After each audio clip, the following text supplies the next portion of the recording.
Hello everyone, आज हम बात करेंगे किडनी फेलियर के बारे में, जिसको रीनल फेलियर भी बोला जाता है। हमारे बॉडी में दो किडनियाँ होती हैं।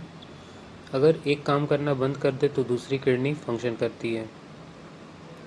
आप एक किडनी से भी जिंदा रह सकते हैं। और बेसिकली किडनी का काम है वो हमारे बॉडी से टॉक्सिक को निकालती है पेशाब के रूप में, जैसे वो फिल्टर करके ब्लड से पेशाब निकालती हैं और वो बेस्ट प्रोडक्ट होता है बॉडी का। हमारे पूरा वर्ल्ड में 2 मिलियन पीपल्स जो हैं किडनी के डिसऑर्डर से ग्रसित हैं, तो ये बहुत बड़ा नंबर है। किडनी फेलियर 5 स्टेजेस में होते हैं, जिसको जीएफआर वैल्यू से मापा जाता है। जीएफआर मीन्स होता है ग्लोमेरुलर फिल्ट्रेशन रेट, जो कि एस्टिमेटेड होता है। अगर 90 से ऊपर है तो बहुत सही है, अगर 90 से कम होता है तो वो आपके लिए दिक्कत होता है। स्टेज 1 में क्या होता है कि जीएफआर आपका 90 के करीब होता है, जिसमें स्टिल माइल्ड डैमेज होता है। और स्टेज 2 में क्या होता है कि जो कि आपका 60 हो जाता है जीएफआर का वैल्यू, तब किडनी रोग उत्पन्न हो जाती हैं, जो कि किडनी डैमेज को संकेत करती हैं। इफ़ जीएफआर आपका 30 हो जाए तो किडनी फंक्शन तो करेगी, लेकिन आपको बहुत प्रॉब्लम आएगी। अगर उससे भी कम हो जाए, अगर जीएफआर आपका बहुत कम हो जाए, तो आप मान लीजिए कि आपका कम्प्लीटली किडनी का फेलियर हो गया है और जल्द से जल्द उसकी ट्रीटमेंट चाहिए। और अगर ऐसा नहीं हुआ तो वो आपको सीवियर पैनिक अटैक दे सकती है और बहुत सारे डिसऑर्डर्स या बहुत सारे बीमारियां उत्पन्न हो जाएगी उसके कारण। तो आप ये सब चीज़ों को ध्यान में रखें। अब हम इसके सिम्टम्स के बारे में जानेंगे। बहुत सारे पीपल्स में कोई सिम्टम्स नहीं दिखता और बहुत सारे पीपल्स में बहुत सारे सिम्टम्स भी देखने को मिलते हैं।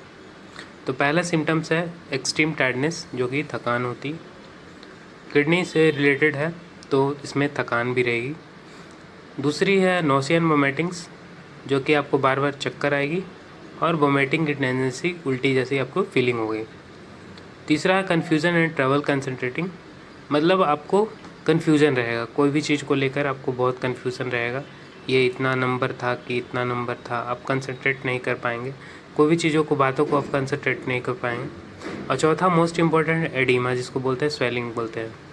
एडिमा फेस में होता है, हेड में होता है, एंकल पैरों में दिखाई कॉमन देता है। पैरों में सूज जाना, हाथों का सूज जाना, फेस का स्वेलिंग हो जाना। पाँचवा है मसल्स में दर्द होना। छठा है ड्राई इचिंग स्किन्स, आपका जो स्किन से का ऊपर लेयर है हाथ का, उसमें ड्राई इचिंग होगी, सूखा टाइप से रहेगा, थोड़ा इचिंग टाइप से होगी। और आपको भूख और फूड आप बहुत कम लेंगे, आपकी भूख मर जाएगी। ये सब सारे लक्षण हैं जब किडनी डिसऑर्डर होती है, तब इसमें पाया जाता है। जिन लोगों को डायबिटीज़ और ब्लड प्रेशर होती है, उसमें मोस्ट क्रोनिक किडनी डिजीज़ होने के चांसेस बन जाते हैं। डायबिटीज़ वालों और ब्लड प्रेशर वाले लोगों को ये संभल कर रहना चाहिए, कहीं उन्हें किडनी का प्रॉब्लम तो नहीं है। अब हम देखेंगे किडनी ख़राब होने पे क्या क्या कॉम्प्लिकेशन हो सकती है। जैसा कि पहला हाई ब्लड प्रेशर हो जाएगी, क्योंकि ब्लड फिल्टर ही नहीं हो पा रहा सही से, आपका किडनी वर्क ही नहीं कर रहा, तो इसके कारण बीपी का हाई होना जाहिर सी बात है। दूसरा एनीमिया हो जाएगी, खून की कमी हो जाएगी। तीसरा बोन डिसऑर्डर डिजीज़ हो जाएगी, बोन में आपके दिक्कत आ जाएगी, बोन फ्रेजाइल हो सकती है।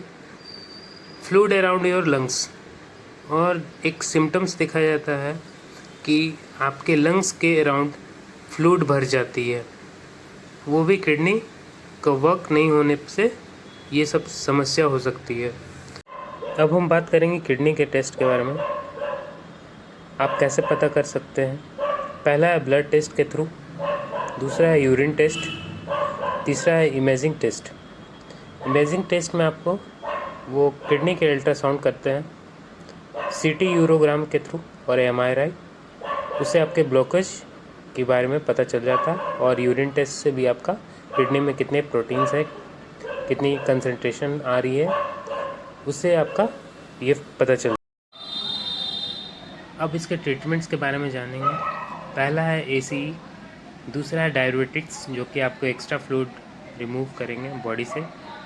तीसरा है स्टेटिन, जो कि लोअरिंग योर कोलेस्ट्रॉल। चौथा है एरिथ्रोपोइटिन, जो कि आरबीसी फॉर्मेशन में मदद करेगी। पाँचवा है विटामिन डी एंड कैल्सिफेरॉल। छठा है फॉस्फेट रिमूवर्स। ये आपको डॉक्टर रिकमेंड करेंगे कौन सी मेडिसिन चलेगी, ये आप प्रिस्क्राइब बाय द डॉक्टर्स आप टेक करेंगे, तो आपकी जो ये डिसऑर्डर्स है, किडनी डिसऑर्डर्स फंक्शन, वो शायद वर्क कर सके, और सीवियर केस में इसे डायलिसिस, हेमोडायलिसिस के थ्रू और पेरिटोनियल डायलिसिस के थ्रू ठीक किया जा सकता है, जो कि कम्प्लीटली वो सर्जिकल प्रोसेस है और वो आपके डॉक्टर के थ्रू ही होगा। इसमें कुछ फ्रूट्स एंड वेजिटेबल्स दिए गए हैं, ये आपको किडनी डिसऑर्डर में लेना है। पहला है गया एप्पल्स, दूसरा ब्लूबेरीज़ और साइट्रस फ्रूट भी आप ले सकते हैं। और कुछ वेजिटेबल्स है कॉलीफ्लावर्स, कैबेज, और ज़्यादा से ज़्यादा आप ऑनियन और गार्लिक का सेवन करें। चिकन्स लाइट भी ले सकते हैं प्रोटीन में। मशरूम्स, पाइनएप्पल्स जूस, ये सारी चीज़ें आप किडनी डिसऑर्डर में ले सकते हैं। अगर ये इन्फॉर्मेशन अच्छा लगा हो तो चैनल को लाइक करें और सब्सक्राइब ज़रूर करें, और इससे हमें मोटिवेशन मिलेगी अगली नेक्स्ट स्लाइड प्रिपेयर करने की।